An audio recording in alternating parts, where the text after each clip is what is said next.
So, magandang umaga sa mga kapwa ko OFW dito sa Jordan. So, ito po,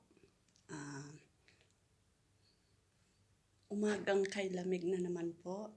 Ito, nakikita niyo po ang aking hawak ay walis at plaid. So, mag-uumpisa na naman po ako sa aking lilinisin. So, ito po.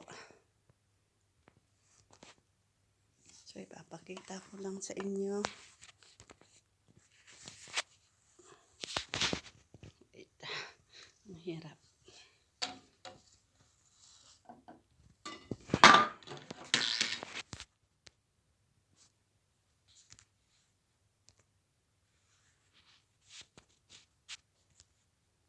So, paano ba to?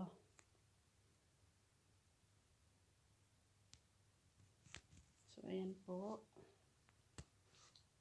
Ito yung sala namin na araw-araw kong nililinis habang tulog pang aking dalawang amo mag-asawa.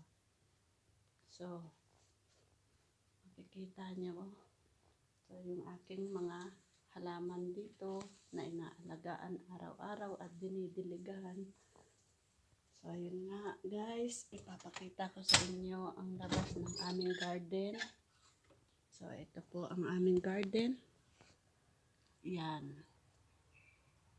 So, dahil taglamig na at tag-ulan na naman din.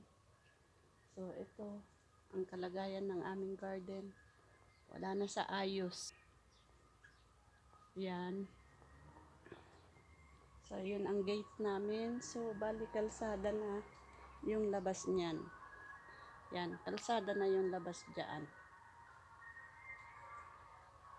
So, yan po.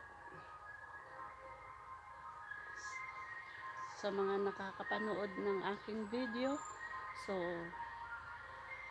maraming salamat. Please, paki-like, subscribe, and share na lang po. So, yan. Ito yung lugar ng Jordan. Amman, Jordan. So, magpapaaraw muna tayo para may panlaban tayo. Yan po. So, ito napakalaking building ay sa aking amo. Hanggang 3rd floor po. Yan. Sobrang laki. So, pasensya na po. May dumaan na